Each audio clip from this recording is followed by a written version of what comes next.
Hello there, hi, welcome to Butterfly Effect, a podcast all about interviewing people. I'm your host, Tristan Ettleman. I hope things are going well for you. I think I'm doing pretty good. This is a good week. I haven't been getting a ton of sleep lately, but for some reason it's like filling me with some kind of manic determination rather than leaving me a husk on the ground. So I feel good. It's better to be awake than a husk. I saw this film, Room, last week, and it's fucking phenomenal. My girlfriend wanted to go see it, and I was like, yeah, sure, it looks pretty good. And I didn't really know a whole lot about it other than the initial premise, and I was blown away. We were both blown away. Great movie. Cried twice during it. 2 times. I'm a sucker for, like, if kids are in danger or there's something sentimental going on with kids in films, you count me out. But it's a fantastic movie. I wouldn't mind talking to someone involved with that movie or that book. The author of the book also wrote the screenplay for the movie. So those are some people I want to talk to. Just putting that out in the universe, letting it be known. All those movies on the Best Picture nominations are great. Spotlight? Heck yeah. Mad Max? I haven't seen all of them, but I've seen like 5 of them. I like films. Films are good. Movies, if you don't want to sound pretentious. Anyways, so my guest today is Klaus Lyngeled. Wow. Sorry, Klaus. Klaus Lyngeled, who is the head and founder of Zoink Games, a great video game developer out of Sweden. And their first game that I was really aware of was this game called Stick It to the Man, which is just like this awesome, really funny, artistically inspired. It looks like a Nicktoon, like adventure game, I guess. It kind of escapes definition, which is kind of why it's so great. It's really funny, like I said, and it looks beautiful. It's kind of got this dark Ren and Stimpy vibe, and it plays like an adventure game, but you're reading people's minds and doing all kinds of stuff with these paper cutout characters and world, and it's really good. So I really liked it. So Klaus, that's kind of his game, and that's his concept, and then his studio worked on it, and he has a great, really awesome story. I looked into the story of Zoink shortly after playing Stick It to the Man, and I discovered this like really cool history. And then I talked to Klaus for an article that was ultimately published on a website called Good Games Writing. You can go read that, even though it's kind of just like a truncated version of the whole conversation we're about to have. But I discovered even more about Klaus and Zoink, and then I wanted to talk to him some more for the podcast. So, because Zoink went through this like kind of transformation from making this one game to becoming like an animation studio, then back to making games and stuff. And Klaus is a really cool, inspiring personal story, I think. And he's a really nice guy, and we had a great conversation. We had fun. We talked about why he still has super high-res close-up photos of Keanu Reeves' face that he took himself. So, it was a fun conversation. And I really think that Klaus and Zoink deserve a lot of the attention they get, and that they deserve more, basically. I'm going to talk with Klaus. I hope you enjoy it. I'll see you on the other side.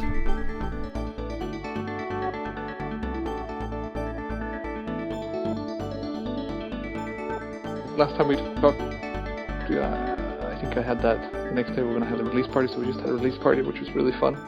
It's the first time we have that, and it was great to just see the team actually relaxing a bit after.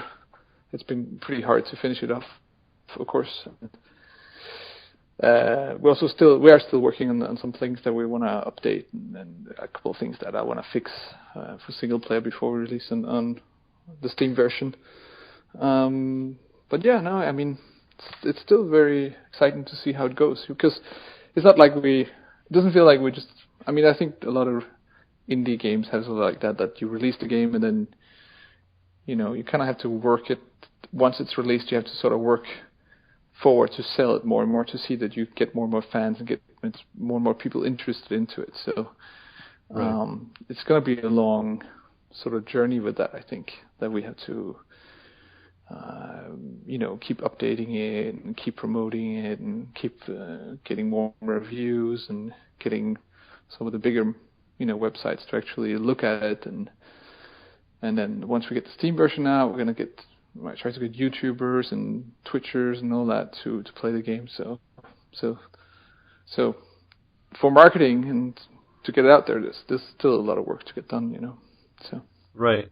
Yeah. Well, with indie games, I feel like there's a lot more a longer tail generally. You know, with a lot of AAA games, there's a huge hype machine, and then the game comes out, and then you don't hear about it ever again. Whereas I feel like people are constantly rediscovering or discovering for the first time. Mm-hmm. Yeah. You know, indie games and stuff like that. Yeah, we still have people who ask us for review codes for Stick It to the Man, and the first version of Stick It to the Man was out in 2013. You know, right. And then a lot of different versions came out in 2014, but still people asking us to review it and people discovering it now. So yeah, definitely, it's definitely a long tail. Yeah, and last time you talked about the patch for Zombie Vikings. Do you feel like it's in a relatively good state now? I think technically. Yeah, I do think it's. We just had, for example, and I think it was yesterday, I saw another review from PlayStation Nation or something like that, who had actually played it with the patch on, and they say they didn't find any bugs. We still do find some bugs, and we do still find some things that we want to fix, but the major, big, nasty things are definitely gone now, so that's good, you know. That's great. Yeah, we still want to improve online. You know, online is really complicated to do, and we want to try to improve that and make that better. Yeah, and had that been something you'd ever worked with, online play? No, never before. So yeah, that's definitely. We didn't know that was going to be that complicated. I mean, we work with Unity, and we worked together with another guy who actually did this really, really good online plugin for Unity. And we thought, okay, since it's a plugin, it's already made. It's just, you know, plug it in and it works, you know. Right. Definitely wasn't like that, you know. And I think it's very hard to do that kind of game that we're doing online because, you know, it's a brawler. You know, somebody hits a button. You want to be able to see that happens directly on the other side, you know. Right. So latency issues and stuff. Definitely latency issues. You're gonna have to come up with these, like what they call predictions. So basically, you know, if you hit the button, you know, you want the client or the one who actually plays it on his side to actually see that he actually hits a character directly, you know. But then we can't actually check if that's actually happening all over the place. So we're going to have to sort of predict that you would do that and predict that this is going to happen. It's very complicated. So I'm happy we did it now, but I wonder, it's you know, when we made that game, I thought, you know, I compared it to when I played Castle Crashers, and I never played that online, you know, I always played it with a bunch of friends in a couch, you know, and that's kind of how I wanted this game to be played, but I understand now that maybe, I mean, I understand also it's hard for people to get together to play games, you know, so it's so much easier to have online, you know, and there's a lot bigger culture of friends just meeting up at night, you know, in different places to play together like that. So definitely, but I think a lot of people also want, you know, the couch co-op. So it's because I know a lot of games just get rid of it, you know, entirely. So yeah. And Zombie Vikings does have couch co-op as well, right? Mm-hmm. Yeah. I mean, that's what the game was kind of. It's best played with like 2 to 4 players locally. Yeah, that's definitely the best version for me. Yeah, so it's good to see that you have at least both there, because some people are forsaking the older method in order to focus on online, which with a game like Zombie Vikings, you know, that would be kind of that would be bad. Strange. Yeah, it works really well with local play. Yeah. So the question is just, should we have ditched online altogether? Maybe in a way it would have been better for us because we could have focused a lot more on making those parts that we have, you know, better, more variety in the gameplay, less bugs and all that, So I don't know. We'll see if we do online next time or not. Right. So I guess let's take it back further then, the most recent thing to all the way back. But so where are you from, and how did you kind of grow up? What kind of informed all the Zoink stuff? Yeah. Do you want me to start from where I was before, like all the way back, or? Well, like where, you don't need to tell me the day of your birth. Like just like generally where you're born and then where you kind of grew up, because that's a lot of people, that's a different situation, Right. Yeah. And like just kind of the culture you were in. Right. Yeah, so I live in Sweden, of course, now, and it's a Swedish company, Zoink and everything like that. But I was actually born in Denmark. I grew up in Denmark as a kid, and of course, Sweden and Denmark is quite similar, but it's also quite different in many ways. My parents got divorced quite early on, and my dad actually moved to Sweden also quite close to the divorce because of some kind of job thing or something like that, so he moved up to Sweden, so didn't see that much of him in the beginning of my childhood. But then what happened was that my mom actually got breast cancer, and she died when I was 13 years old. So I lived with her, together with my two older brothers and sisters. So she died, and when I was 13, of course, when you're 13, you really don't want to move, because you already have a lot of friends, almost girlfriends, and all that kind of stuff, So yeah, it was quite tough. So I kind of tried to make the decision. No, I'm not going to move up to my dad, but I couldn't, of course, I had to stay somewhere. So I tried to, for 1 year, I tried to move in with my uncle and live with him for a while and his family. And that didn't work out, so I was sort of like, I had to move to Sweden in the end, which was really, really tough, of course. The whole thing of my mom dying and then having to move, and it's complicated. Yeah, sounds like a tough situation. I'm sorry to hear that. Yeah, no, yeah, but it worked out great living with my dad. He lives sort of in the countryside, so they were a little bit different that way too.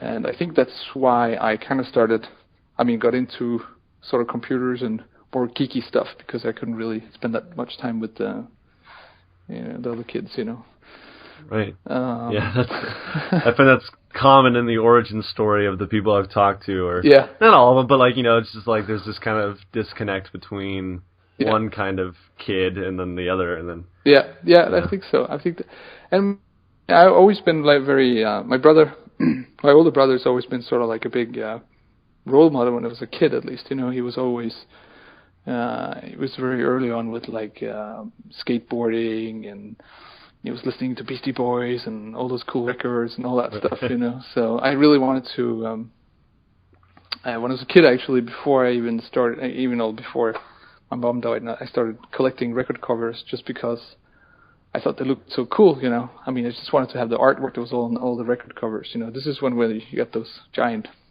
the LP, the vinyl records, right. Yeah, I got a few of those myself. Yeah. So, I started collecting myself recently, and I think it's a fun thing, but man, they take up so much space. Yeah, it does, yeah. And I remember, actually, I don't know where I got this from, but somehow I got hold of like a place where they threw out all the sleeves to the vinyl. Wow. Yeah, so I only got the sleeves. It was sort of like a place where they printed this, but so I didn't get the records, but I got the sleeves. But I just collected all these, and I put them all up on my wall, making like a collection of all these.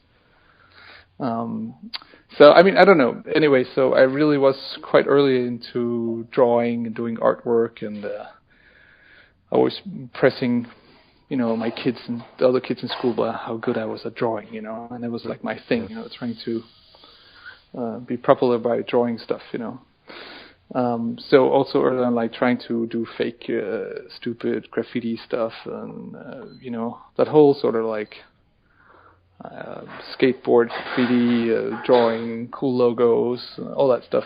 That's what I loved to do when I was a kid.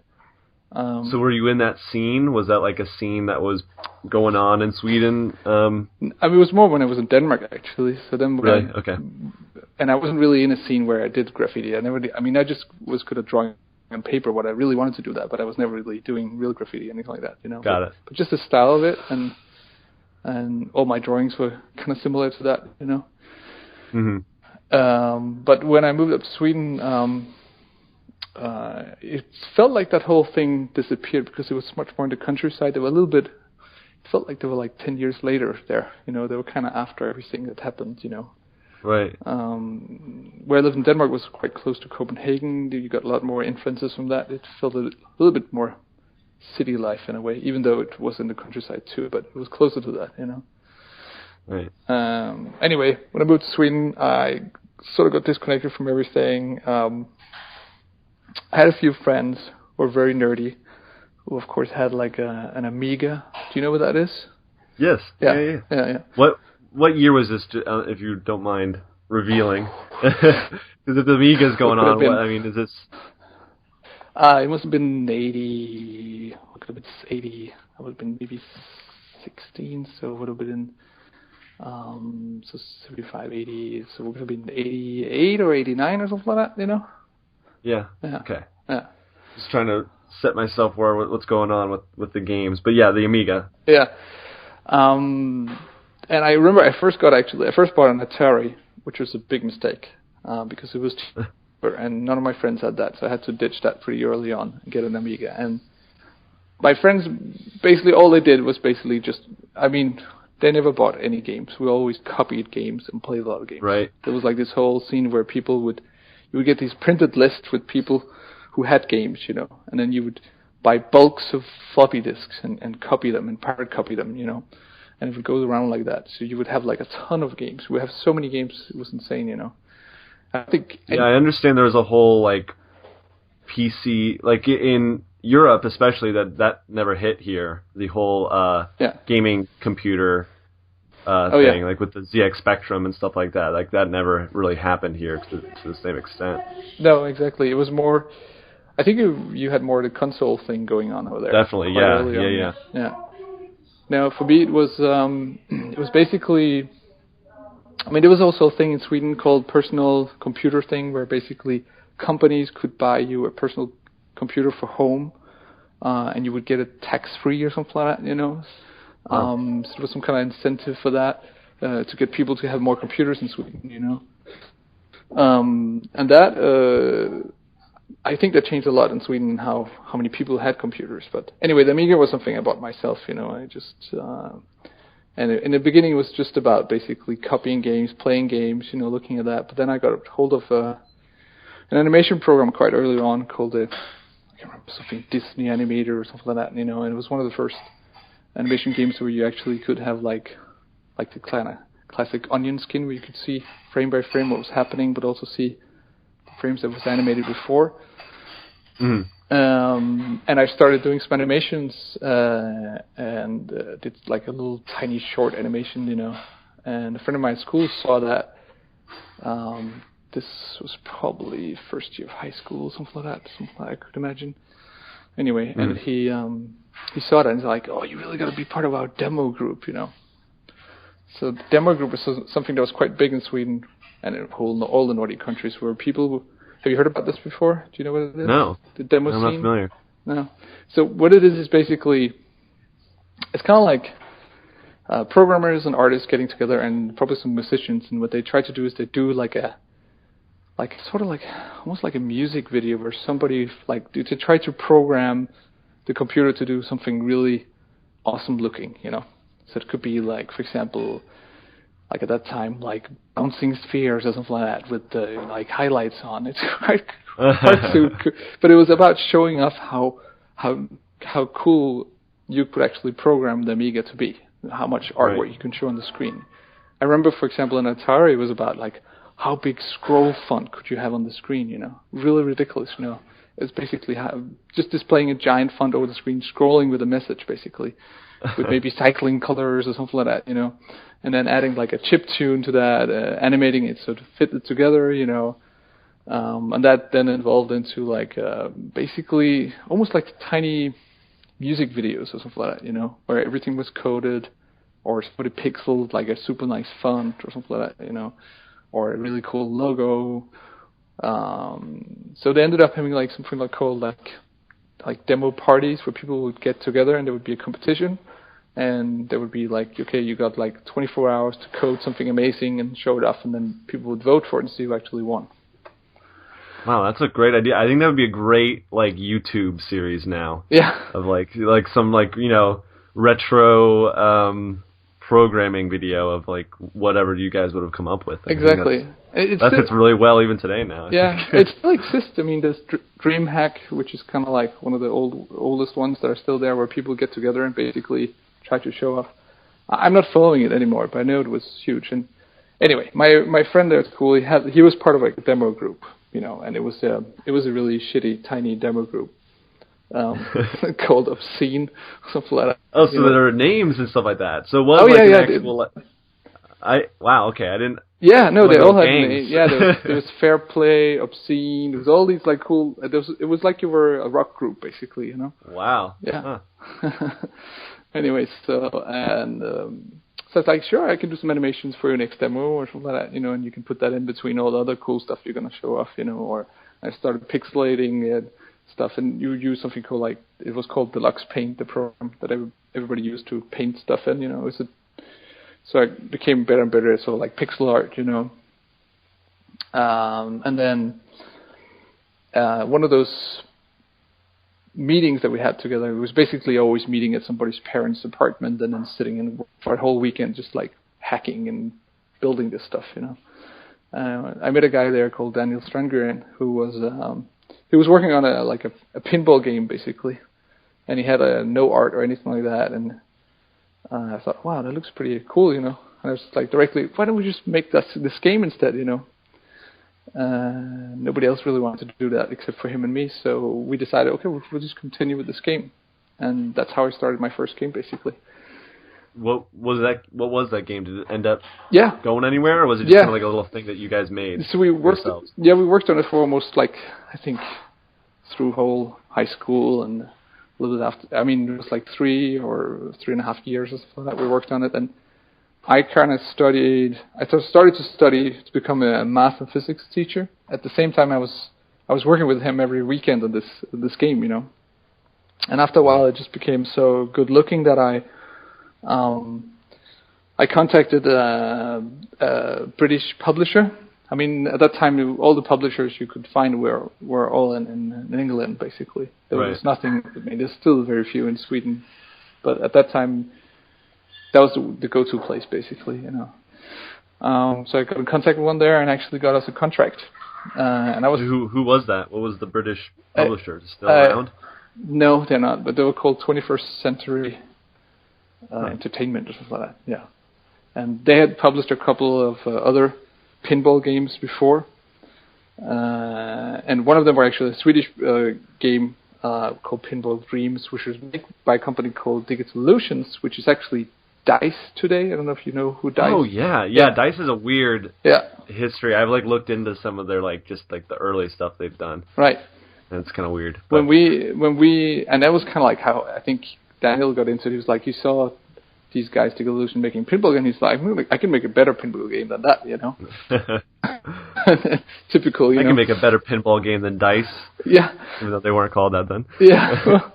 And so that's what we started doing. And actually, I remember I even called the guys, Digital Illusion DICE at that time, because I knew they had the same publishers. Like, so, hey, we got this contract, you know, would you mind looking at it and see if it's a good one? He's like, yeah, send it over. So we sort of faxed that over, you know. And they actually helped. And they were only like, at that time, I think there were like 5 people or something like that, you know. Right.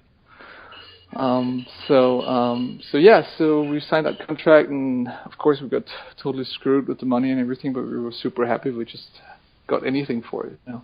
Right. And it got released on very late on the Amiga days. It was actually released when something called Amiga 1200 was out, which was like a weird sort of last version they made. It had a lot more colors and all sorts of stuff. But if you look up the Amiga games, this like the best I think we're on the top 10 or top 20 of best ever Amiga games made.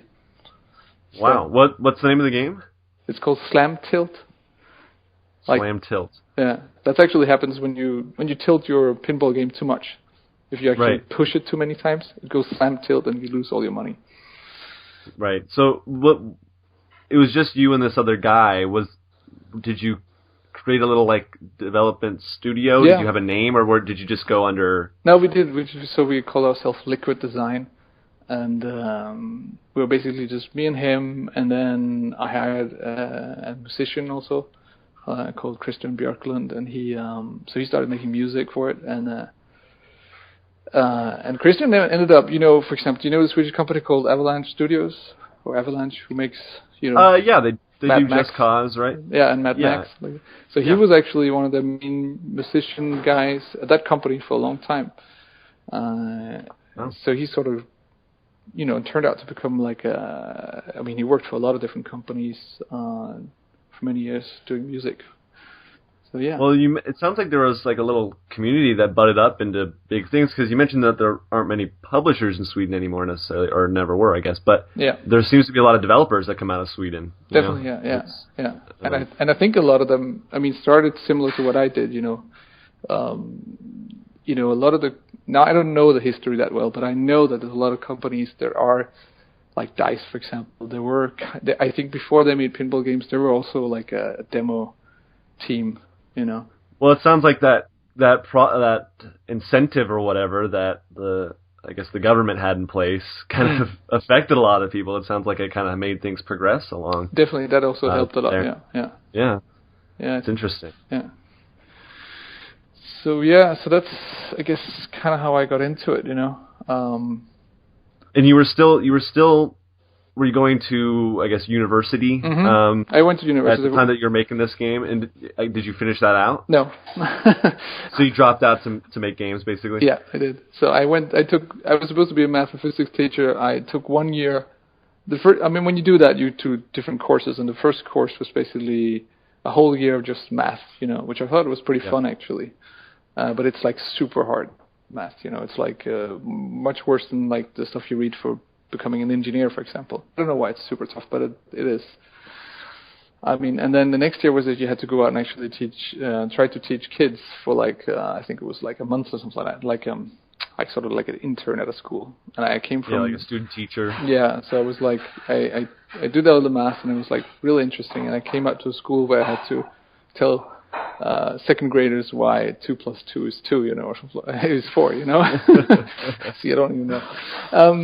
And obviously, you realize, man, I don't want to be a teacher at all. That's a bit too late, actually. But, at least you had that other side project going.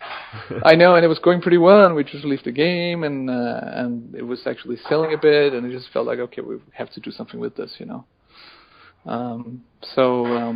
at that time I was starting to talk to another company which was bigger than us, called UDS, which was also turned into a big company in Sweden later. But they were talking to them, and they said, "Oh, why don't you come down and join us, and we'll make more games together."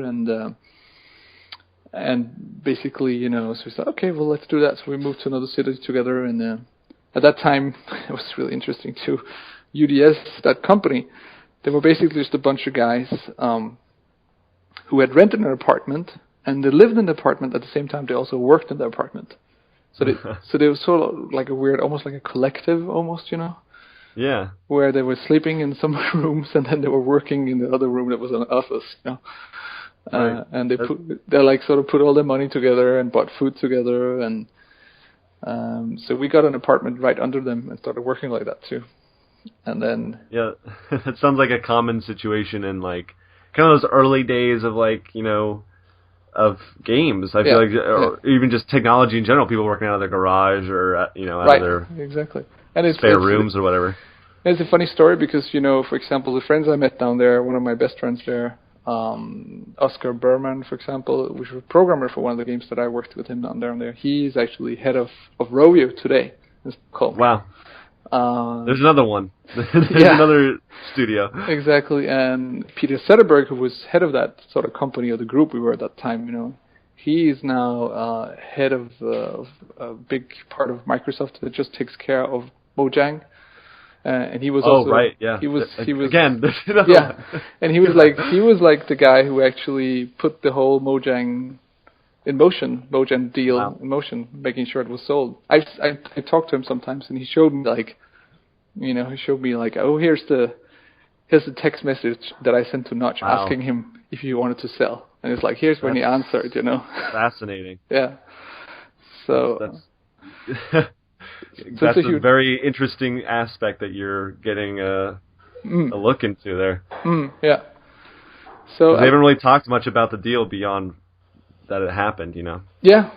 I don't know how much I don't know all the details. I'm sure there's a lot of other people connected to what happened there, but sure. But I mean, there's a lot of guys that came from that beginning that just continued with the game and they grew bigger and bigger and then turned into different other companies and then it just spreads out. So yeah, I think UDS, for example, even also one of the guys who are called Magnus and stuff like that, he was I can't remember if he was a designer or something like that, a producer at UDS for a while, and he's like head of DICE right now in Stockholm. So that's another guy. Yeah. So was UDS a developer or a publisher? I was a developer. Yeah. Okay, so your Liquid Designs sort of merged studio. up with UD. Yeah, we merged into UDS basically, sort of like that. Did you still have that name going, or did you eventually just become working for? We just sort of became. UDS? We were supposed to, we were supposed to get shares in the company and be part of that company instead.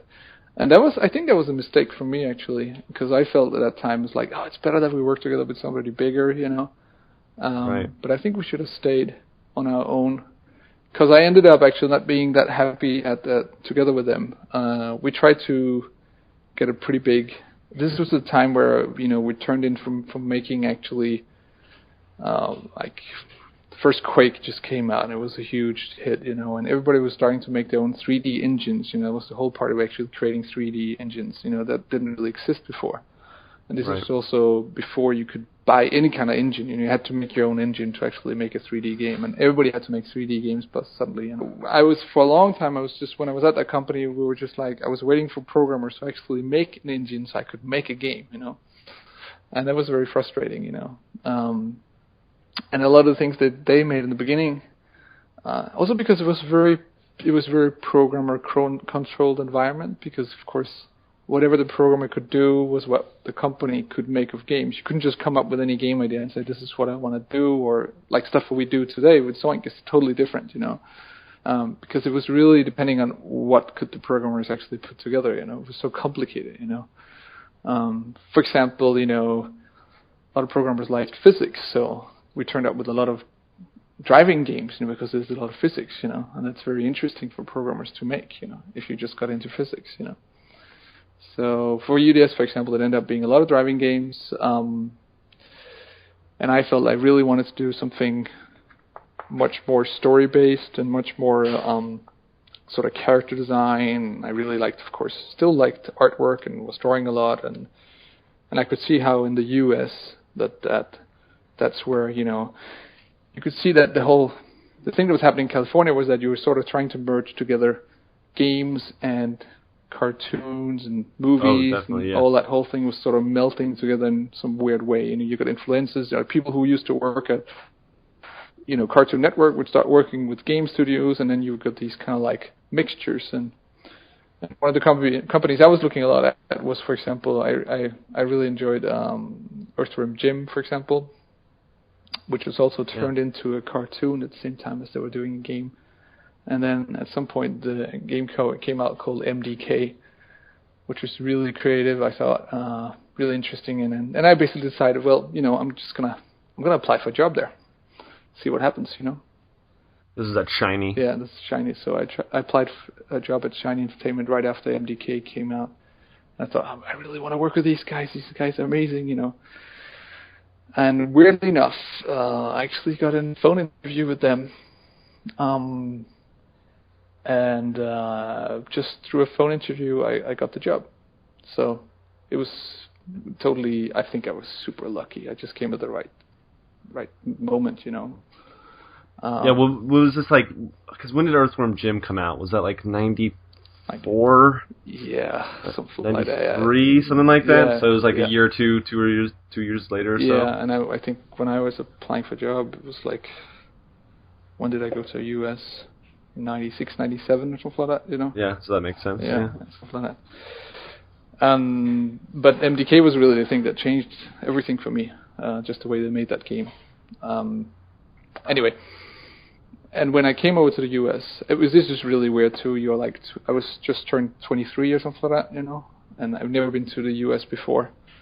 And then you're just like, okay, just pack everything you got and move to California, you know. Right, yeah.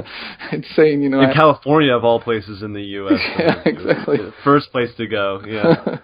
And it was totally weird. I remember I took the airplane, it was flying it actually flies over Greenland when you have to go over there, so it just flies. Okay. And what happens, of course, is there's always a lot of turbulence there, because there's the ice comes over from hot air to cold air. And there was a huge turbulence there, and I thought I was going to die. I thought it was the biggest mistake of my life, you know. Why did you do this to me, Earthworm Jim, as you were going down? And then, So there was a big culture shock when you got there, kind of, or did you settle in pretty quickly? I have to say, I mean, Sweden is very Americanized already in many ways, of course. Yeah, Western culture is kind of just now America, you know. It's just kind of exactly, for better or worse. Yeah, but. And we speak pretty well English, all of us, because we don't have everything is in English on TV, you know. So and we only have subtitling because it's a small country. When you go to the bigger countries, for like France and stuff like that, then they dub the movies and all that. So. They don't speak as good English, but we don't have that because we're a small country. We can't really afford to dub all our movies. So it felt like, I mean, there still was a culture shock, of course. You can't imagine. You think it's one way, American, and all those ideas, of course, you get from movies, you know. So it was very different. But I did really enjoy it. I still really like America, and I think it was so cool how many. I mean, when you come from a little shitty place like Sweden and you come to a place where just everybody, you know, is about selling you next cartoon show or trying to pitch another idea. Everybody's pitching new idea. Everybody has new things they want to try to get going. You know, it's a pretty cool environment to be in. You know, it's very. Right. It sort of felt like you were at home. Somebody, you know. Like, okay, this is just what everybody does, you know, so I can discuss this with everybody almost, you know. Yeah, it was for someone with creative aspirations. I mean, California especially. I mean, where was Shiny based? Was it in L.A. or was it Northern California, like no, Bay Area? It was weirdly enough. It's in Orange County, so. Okay, I mean, so it's close enough to L.A. I guess. It is, yeah. But it was. But yeah, you're in that kind of area where like everyone's got an idea and everyone's like you said, everyone's pitching it, and everybody's going to make it somehow, you know. Right. Which is kind of it's cool though when you're young, because you know you still obviously nobody's, you know, still have the time to do that, you know. Right. They were in a place called Laguna Beach, which was I've been to Laguna Beach multiple times. Oh, cool. Yeah, it's a super nice place, obviously. Especially, I know, it's beautiful. Yeah. It's just really weird too, because it's sort of trying to be artsy, but it's really just for super rich people, you know. Yeah, it's either really rich people or it's, you know, tourists. Yeah, you know? So that's pretty much all it is. Yeah. Yeah. Hold on, I'm just gonna move into another room here. It's a bit noisy here. That's all right. So yeah, basically. So I moved there and then started working for Shiny Entertainment, and it was really, and it still is, a huge part of like a big memory for me. You know, everything, all the details, everything there. I still think back to that, even though I was only there like almost 4 years or something like that. You know, but still, it's there's so many things that I loved about it, and it was so. I mean, it was a huge influence, of course. When did you leave Shiny, and then what did you move on to do next? I think it was around, could have been around 2001 or 2000, just around there. Probably 2000 actually, or 2001. So the thing was, when I was at Shiny, I I thought we were going to do like, first of all, I really went there because I wanted to work with like teams like the guys who did MDK or Earthworm Jim. But the thing was that you found out when you were there is that those team had actually just left. Like the guy who did Earthworm Jim, he ended up doing a company called Neverhood. I don't know if you heard about these. Doug, Yeah, Doug Tenable. He has Armorkrog coming out. Yeah, exactly. So, and Doug Tenable is actually the guy who created Earthworm Jim. He's the one who drew him, designed him, all that. Even though at that time it sounded like it was actually David Perry who made it. It was Doug's creation, you know. So when I came over there, they had just started Neverhood. And I went actually to visit them. It was an amazing place because you know you used to like, here's everybody sitting by computers, and you come into this warehouse which is just like a giant landscape out of clay. You know, Wow.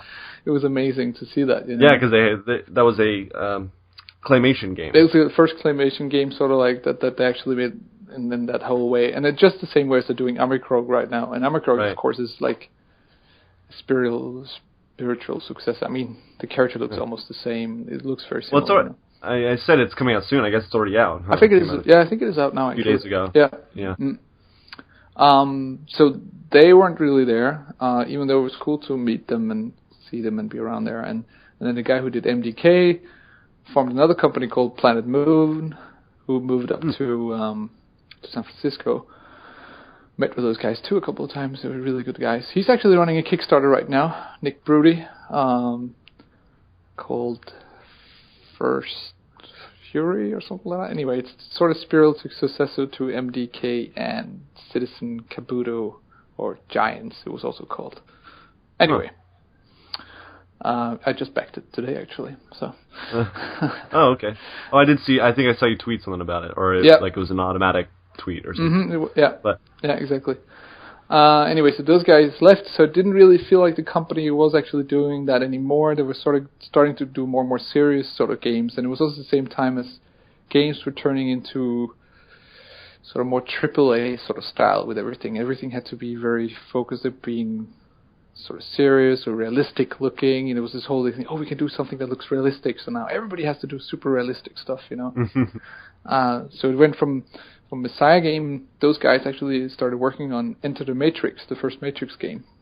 Oh, wow. And I was part of that, the first 6 months of development there too, where I was a lead sort of artist on it, lead 3D modeler, lead something like that. So I did do some funny things. I actually had to go up and take photos of Keanu Reeves. Wow, so you met Keanu Reeves? Yeah, I did. That's cool. Yeah. It was so weird because they had to, this is just after the first movie, and it had been so popular, you know. It was so huge. It was huge, it was gigantic, and I thought it was an amazing movie too. It was really, really, it was a big movie, you know. And so this guy who actually did all the special effects, I can't remember what the name of the guy was called, he had rented this giant, you know, area over in, not San Francisco, but right next to it, what's it called, the Bay Area over there anyway. Bay Area, Silicon Valley. Yeah, but it was like, anyway, I can't remember, they had like a huge sort of, like hangars, you know, where they used to have airplane. It was like this big place where they had so we flew up to his new sort of special effects studio. And today was the day that Keanu Reeves was supposed to come, and they were supposed to scan him, like 3D scan his body, you know. Right. So it was very interesting. But we were supposed to come up with the game guys, and who were this is just supposed to take a couple of texture pictures, you know, photos of your face and stuff like that. But didn't have space for us to actually set up my equipment because I came with photos and, you know, labs and all sorts of stuff, you know. So I had to put it up in the toilet. Oh my god! Yeah. So it was like They had a whole airplane hangar and they couldn't give you any space. Yeah, it was weird because they had this whole area, but where we went in, where they had all the equipment, where it was supposed to be, you know, it was quite small, you know. That's funny. At this huge body scan machine that would just scan his whole body, and it was this facial scanner and all this stuff that he was supposed to do, you know. And there was no room for him, so I had to put all my equipment up in a tiny toilet that was painted in some weird, you know, salmon pink color, you know. So the photos turned out really bad. A lot of color correction on that. Wow. So somewhere in some hard disk, I still have some super high-res images of Keanu Reeves' face. I find that really funny for some reason. Yeah, it is weird. Did he seem like fine? Like, was he kind of like, you know, standoffish, or was he like pretty cool about it, or it was? We waited for many hours before he actually came, and when he came, right? he had a huge beard. They had to shave Oh, him, wow. you know. And I remember, Weird. I just thought it was so weird. There was so many people all the time around him, you know. There was never, you know, why does he come with like? I kid you not. I think he came with like 8 other people, you know. I don't know what. Well, that was like the height of his popularity, I Yeah, guess. So I know. it was like I don't know what kinda they his did, thing, but they were just there around him, you know. I guess there was some checking and everything, you know. just his posse, just hanging Yeah, out. exactly. I remember they told him, it's like, is there anything we could get for you? It's like, yeah, margarita. And I thought he was joking, you know. And of course they drove Oh. us to buy him like a margarita and come back and made it for him in front of him, you know. See, that's the kind of stuff that I'm like, I don't want to. Because I'm not like a huge fan of Keanu Reeves, but like that's the kind of stuff that you're like, really? Is he really like that? That sounds like really. Yeah, I know. But he might not be like that so much anymore. Maybe he's humbled because I know his most recent movies haven't been always the best. So he's been humbled. It didn't feel like he was. It wasn't. He was super nice and everything. It just feel like it was weird that they reacted so much to it. You know? Okay, gotcha. It's like it was almost like he said. I think he more said it almost like a joke, you know, or something like that. He said it jokingly, and they took it. And like, okay, you know, let's make it. You know? That's funny, actually. Okay, that makes sense. Yeah. Felt like that. Okay, so you took pictures of Keanu Reeves. Yeah. But was that the last project you worked on? That was the last project. Yeah. So at the same time, I was like next to working on because already at that time I was quite miserable working on these like super realistic games that I didn't really believe in. It wasn't what I wanted to do as an artist, you know. So Into the Matrix does not sound like something I would peg you for. No, exactly. Like, and I was like, okay, just make this as realistic as possible, you know. Okay, boring. So I had started working on my own side project at home. So every night I would, you know, do like 3 hours at night or 4 hours at night, you know. Obviously quite tired at work, but, you know, whatever. And then I was actually, once I was there, my plan was basically, okay, I'm going to see if I can start a new development team in the US to actually start making a game there, another game. So I went out and started pitching this to publishers at the same time as I had a job, which was a mistake because I didn't know this, of course, but the guy, Dave Perry, of course, knew everybody, you know. So quite quickly they found out, oh, you have somebody who's employed who's actually pitching new ideas to us. Is this like a shiny game or what is this, you know? Oh, so is that like a conflict of interest? Mm-hmm. Kind of yeah, see, I wasn't allowed to do that in my contract. Of right, course. Yeah. So at first they were like, I had this like meeting with him where like, basically, you know, I heard this is going on. I'm like, oh yeah, but you know, it's just something fun I'm doing, you know, and you know, we could do it here if you want to. And first they were like, yeah, okay, we'll solve it, not a problem, you know. And then it went another week, and I think he had talked to, at that time they were partly owned by Interplay or something like that, you know. And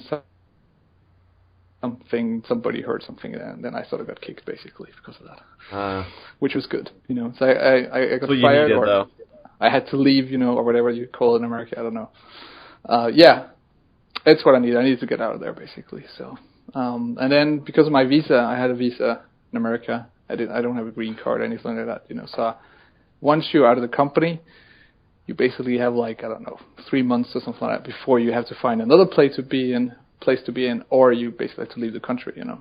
Right. And I really wanted to start my own company, so it's like, okay, let's just go back to Europe and see if we can do it there. So that's what I did, and then sort of after,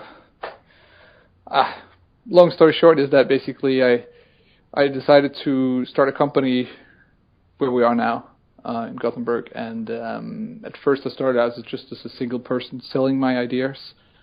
So I sold sort of my idea of a game that I created and the whole prototype and all that stuff to the same company, UDS, that I worked for before, because they needed new projects. And then I created sort of like my own team at UDS, where I was sort of like a external, but the team was sort of hired by UDS, and then I started creating a game with them, the game that I wanted to do. And did that turn out to be the core gang? Yeah, that's the core gang, yeah. So. And when the company you created was initially Zoink? That was initially Zoink, yeah. So it didn't like transform into Zoink, it just was Zoink. It was Zoink, yeah. I called it Zoink. I came up with the name when I was at Shiny, basically, you know. So. It's a fun name. yeah, and I think it was very sort of American in a way, because when I came back to Sweden, nobody really got, what is it called, you know? Well, it's Shaggy. Yeah. From Scooby-Doo. Yeah. For me, it's just like really funny cartoon name, you know, which is like a sound name or whatever you call it, you know. Sounds like a sound. Yeah, it could be a character's name. It could be a sound. It could be a exclamation. Yeah. Yeah. And so that's sort of how Zoink got started. But the project that we did at UDS, the Core Gang, obviously after I think we worked on 2.5 games. Our plan was basically this is when the first original Xbox came out. The idea was that we're gonna do basically kind of like a Banjo-Kazooie, Jak and Daxter, Ratchet and Clank, those kind of 3D games, but with like sort of like a weird Nightmare Before Christmas feel to it, Mm-hmm. And it was really we did a really good job. It's a huge project, It's first of all like you have a tiny budget as usual, and then you try to do something that's as big as a Ratchet and Clank or Jak and Daxter. Realize it's quite tough, But we did the game was doing pretty good, but then the publisher, which was like a weird small publisher who paid our money, started getting problems, and at the same time UDS started to have problems because all the other projects weren't doing that well. So they started, putting people on my project because they had to fire some, but they had to keep somebody working, So it was very sort of complicated situation. And in the end, when the game was almost done, which was really sad, of course, that they actually had to close UDS down. Went bankrupt, the whole company, because of all these other projects. This company was when I came back, there were 150 people in the company and stuff like that, and they had a studio in London, a studio in 2 different cities in Sweden, one of them that I worked with. So the whole company, the whole project had to be put on ice, basically. Right. And I was sort of like, not directly, because we started sort of trying to get it going with another publisher. We tried different ways to get something going, but it didn't really work out. So I was kind of burned out on the whole thing, working way too long on that and not actually seeing something, coming up with it. So I sort of decided I'm not going to work with games anymore. Basically, this is it. That's the final nail in the coffin, basically. Right.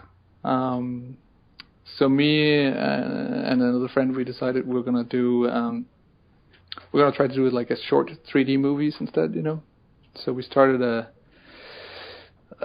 work together with a small film company, and we did like actually a short movie called Munchie Monday, also called The Children's Party or something like that. That's how you translate it, which was sort of partly funded by government, and got a quite famous actor for Sweden to be in it, and it was really fun to do. Much. It's funny because when you come from games and then go into films or animation, at least, it's just, right. It felt at that time like a super creative place, because games were so stuck in basically AAA and realistic, and it was still very much like that. There wasn't really any indie scene at all at that time. So it felt, for me, it was really a fresh air, Very interesting to come into the short movies and animations.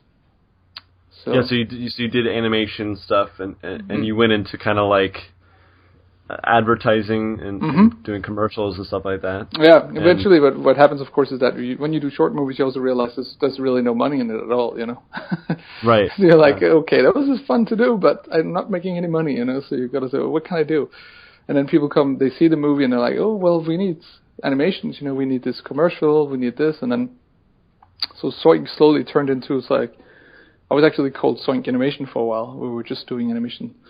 We had an agent in New York for a while where we for example, did a Nike commercial, which was one of the biggest things I think we did. Fully animated Nike commercial for the Asian market, where I got to design everything exactly like I wanted to. That was really fun. We started doing some music videos, and then sort of one thing that happened was that I had a friend who started working together with sort of like a company in Stockholm called North Kingdom, which was doing more sort of like interactive, sort of commercials in a way, so big web programs, big things like that. And that's how we sort of got into helping out, working on the Google Rome project, which you maybe heard about this one. Yeah. So I did. Tangentially. Yeah. So I was Zoink, and I was put on that project to basically help on real-time, all the real-time parts that I had to do, real-time 3D animations, and so I was an art director for the real-time part for that. And so it was very mixed between basically commercials, 3D animations, music videos, all sorts of weird things, and it was really fun. I also had one year where I just, for a whole year, just did a comic book. So that was also very interesting. I thought, like, this is going to be the best thing ever, Did it ever materialize, or was it just a little project? No, it was. What was it called? What's it called now? It's called Daniel X. It's from what's his name? The guy. Oh yeah. He's Patterson, right? Patterson, James Patterson. Yeah, it was the comic book adaptation of it. Yeah, that's right. So I think I read Daniel X. Okay. Maybe. Yeah. I don't know if I did. It's one of those that I'm like, it sounds really familiar, but. Yeah, but James Patterson, of course, is huge in America, Yeah. He's several movies and, of course, tons of books and bestseller and all that. So, right. So he hired me. His company hired me to basically, together with another guy, he wrote the script. Leopoldo Gout wrote the script, and I painted the whole thing and did all the illustrations, everything for it. And it was a huge job. I mean, it was great to be, just paid to just sit and paint all the time. But it was also, you realize after a while, it's like doing comic books is such a lonely job. It's so. Yeah. So you mean you're just sitting home and paint. Or right. Yeah. So it got out and everything like that, but it wasn't really it's not my type of story either, of course, but it was fun to try that, see how it was and get paid for it, But I definitely decided that I'm not. I really like to work in a team of other people, It's a good experience. So, what was kind of the catalyst to make a game again? Because you made a few games while you were still doing commercials and stuff like that. Right, yeah. So it was sort of, I think the first thing we did was one of the old producers of the core game for the German company. He had started his own company again. The German company. Basically, the publisher we had for the core game was German. And one of the producers down there, he contacted me because he really liked the core game. He was so sad that nothing ever happened with it, And he said, I started my own company now. I really like to take the core gang and turn it into, can we do something with it still, It's like, sure, but I'm not really making games anymore, so you're going to have to do it yourself, But I know this other team in Hamburg who's really good, And then at that time, you saw that the Wii was, selling, crazy amounts, Right. And I think he was totally right. It's basically, this game is perfect for the Wii. It's, kid-friendly, It has all the artwork. Everything was done, There's, an hour of cutscenes and story. It was a huge project, So I said, well, I got a hard drive here with everything on it, so just take it and see if you could do something with it, So he actually took all that, took the whole game and found a company, and they basically converted the whole thing into Wii. And in the end, that also had problems, because at the same time as they were doing that, they saw that the Wii was big, but it wasn't selling that many units for third-party games. It was just basically Nintendo games that was selling. Kind of like a common problem you have with a lot of Nintendo consoles, Yeah, it's been Nintendo since the 64, pretty much. Right. Or GameCube at the very least. But. Yeah. Anyway, but he got it finished, and he got it out in Europe, and it got really good reviews, and especially in Germany, because it was dubbed into German, so it got a couple of awards for kids games there, and then I at the same time I sort of started talking to him about other ideas, and I was looking a lot at the Wii at that time. And I had kids at that time too, so it was basically I saw how they were actually playing Mario, and then they would walk into the room, and then we'd play around with toys, pretending that they would actually be, they would be Mario, So I came up with the idea of actually taking the Wiimote and putting it inside a plush toy, and that eventually turned out to the idea of Wiiwa, which you maybe have seen, Yeah. And I just had this simple drawing and idea of that and showed that to the producer down in Germany, and it's like, this is an amazing idea, we have to do this, He's very good like that. He's very spontaneous like that. That's good. Yeah, and it kind of enabling, maybe. Yeah, it was enabling me to maybe like, okay, maybe this could actually be fun to do, So I started playing around with that. I got a little bit of money from him. I had a little bit from putting in myself, from other commercial projects, and then we actually got some funding from a Nordic game program, which is basically like a grant that you get if you have a good idea, Right. So I think we got something like, first we got a really small amount, but then later we got $125,000, which is of course not a lot either, but it's a lot of money just to make a good prototype, Right. Yeah. So that was sort of get kicked off to basically getting into games again, was that project. Right. And so you kind of were going back and forth with that kind of stuff, and was Stick It to the Man the concerted effort to go back to games entirely? Yeah, it was definitely, yeah. And that was the game you wanted to make. Yeah, it was a weird. For a long time I had this idea of having I would like to do something where you really could, because there was two things that happened. Which basically was that when I did the first short movie, we did it in full 3D, and we realized, oh god, it takes forever to animate full 3D animations, and it takes forever to model all these characters and all that. And I was really scared of, if I had to do a game again, how we could just actually start out. How could I do a short animation that was just really quick to do? So I actually, the character was Stick It to the Man, is in a weird sort of short animation test that I did. This is the first time he actually appears. And I just tried to figure out a way, can we do this? How can we just do animations really quickly and simple, and it still looks interesting, So I had sort of the style put away somewhere. I wanted to use this somewhere. And then I had this idea of mind reading, and I thought, how can we actually put this together? How can it be something where...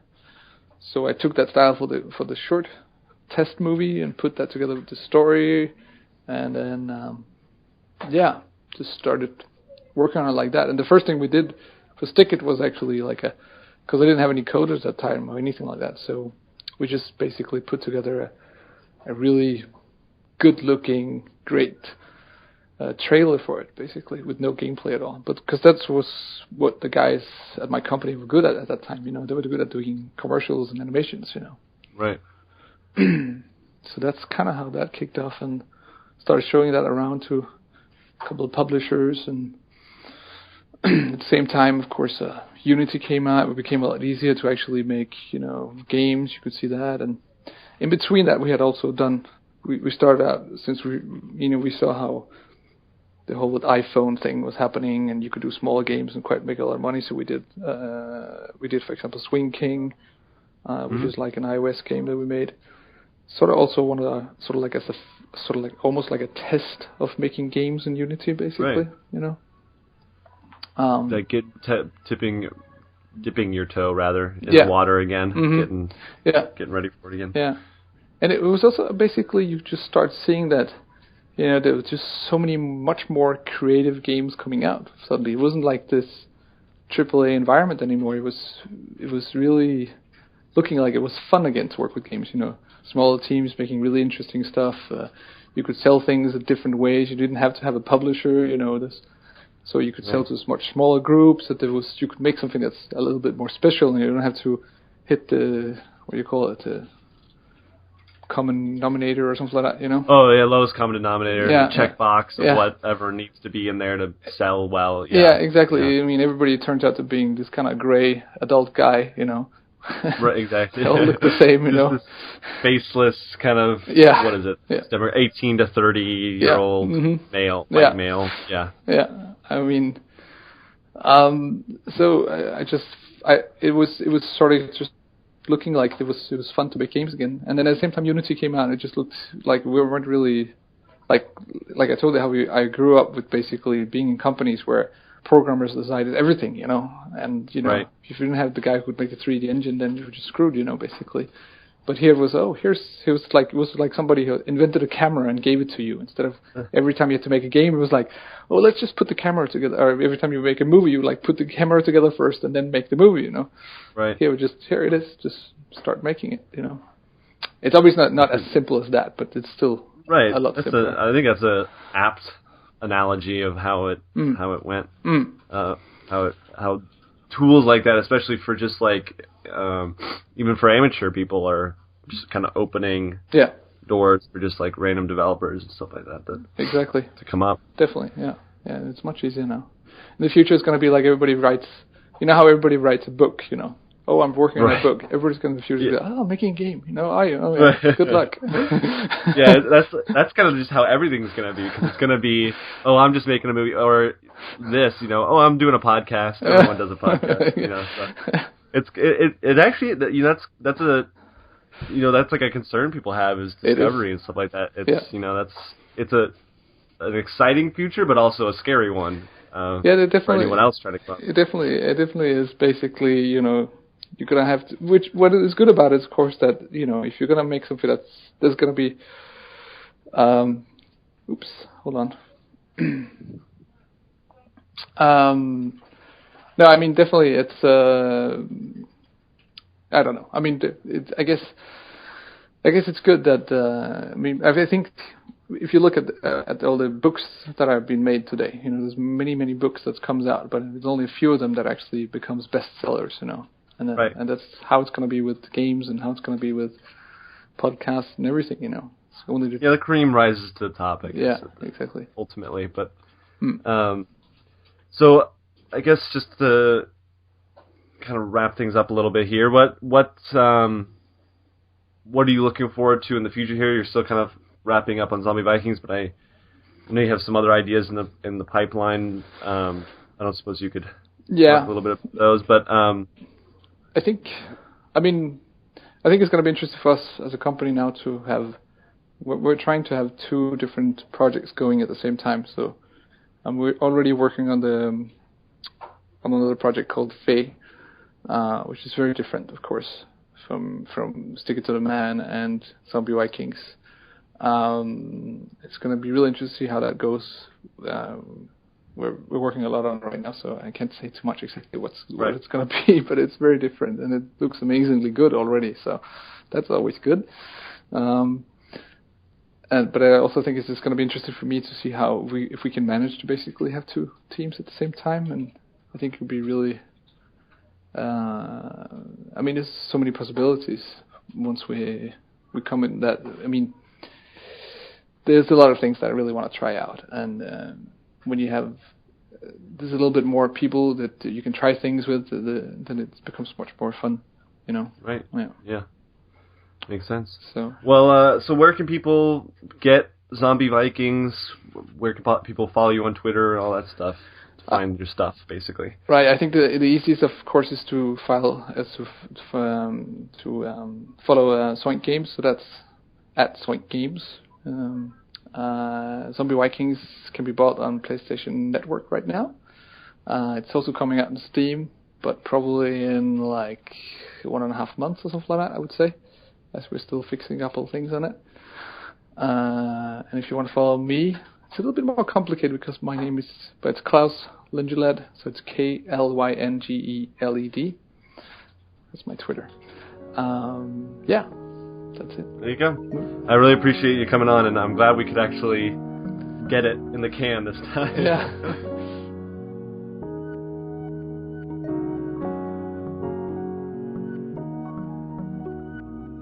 There you have it.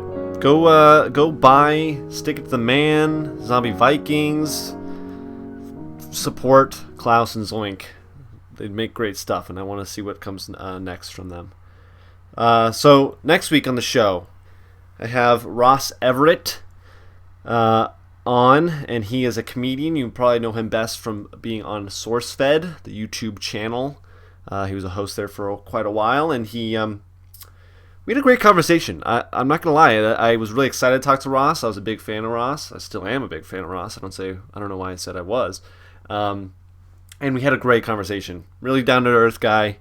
Thought we got real deep, which is what I wanted, and it turned out really, really well. So I'm really excited for that episode, as I am with every episode I do. And I'm not even lying about that. Like when I'm editing, I get like giddy with excitement because I like these conversations that are being had. They're interesting and good, in my opinion. But I, can't really expect to be too partial or too impartial, I should say. All right, thanks for listening. You want to check out all the things like the podcast on Facebook, Butterfly Effect Podcast. Subscribe on YouTube if that's how you prefer to get things. Butterfly Effect Podcast as well. Follow on Twitter at ButterflyPod. Follow me on Twitter at Ettletod, ETTLETODD. I almost forgot how to spell my own name for a second there. Email me at trettleman@gmail.com, trettleman@gmail.com if you want to leave some feedback, some lengthier feedback. See if there's anyone that you want to get on the show, if you represent someone, whatever. That email there is for you. And there's probably one more thing. I can't think of it. I'll probably remember it as soon as I click end. So I'm going to click end. Thank you for your support. See you later.